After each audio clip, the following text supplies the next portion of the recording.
fire fall and cast out all my fear. Let your fire fall, your love is all. Let me hear you guys sing that.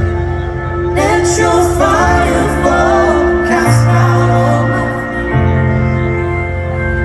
Let your fire fall, your love is all I feel.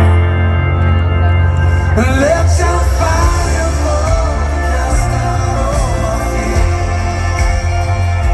Let your fire fall, your love is all I feel. Oh, let your fire fall, cast out all my fear. Let your fire fall, your love is all I feel.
You guys still doing all right?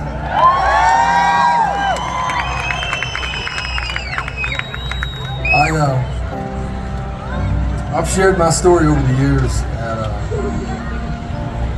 all kinds of places, theaters, churches, arenas, festivals, people on the street, and I've always tried it as best I can to just be clear when I say that I wouldn't be here today. I wouldn't be here had it not been for the relationship that my mother and father had with Jesus Christ. Had they not found the Lord at an early age, I wouldn't have known that there was a God that loved me so much that He sent His Son to die on the cross. I wouldn't have known about this Jesus that even though I wasn't chasing Him and pursuing Him, He was chasing me, pursuing me. And I like to thank Him every time I get a chance to do it. And I also think there's probably a lot of people in this place tonight that can relate to those words, that if your mom and daddy or your grandma and grandpa or your aunt and uncle hadn't been praying for you, you probably wouldn't be here either. So I just thought tonight I might say, maybe say something encouraging to parents out there or loved ones who, maybe you've got somebody in your life going through something right now that you prayed and you hope that they would never go through or deal with it. Keep trusting and believing. Keep praying for them, because God's plans are bigger and better than ours. I thought maybe tonight I would kind of share my mom and dad's side of the story a little bit more, what they must have gone through, what it must have felt like, because I know there were days that they wanted to just throw in the towel and give up and say, God, we've done our best. But they didn't. They kept believing. They kept trusting. And my dad owned a construction company, and I worked for him. I grew up on a job site and started working for my dad when I turned about 18, and worked for about 15 years for him full time. And we spent a lot of time sitting and talking. My dad was my best friend. He still is. He was always there for a word of encouragement, and it was always out of love. There was never judgment. There was never any ultimatums. He always used to tell me, he said, this thing that you're searching for, this thing that you're going through right now in your life, the only answer I have for you, son, is Jesus. When you're 18, 19, 20, 25, and you're going through the stuff that I was going through, and you're living the life that I was living through, that's the last thing that you want to hear, even though you know it's right. I'd grown up in church my entire life. I didn't give my life to the Lord until I was 33 years old, after running for 15, 20 years of my life. I didn't give my life to the Lord, but my parents kept trusting and believing in God's plan. And one day, me and my dad, we sat down on a job site.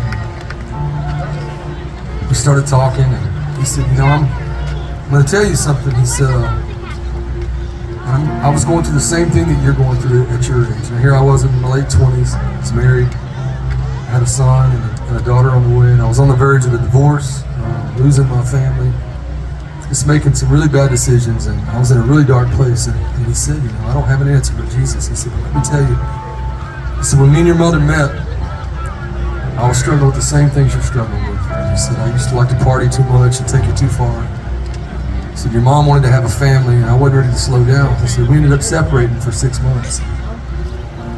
He said, while we were separated, I found Jesus, and he brought us back together and restored our family. And he said,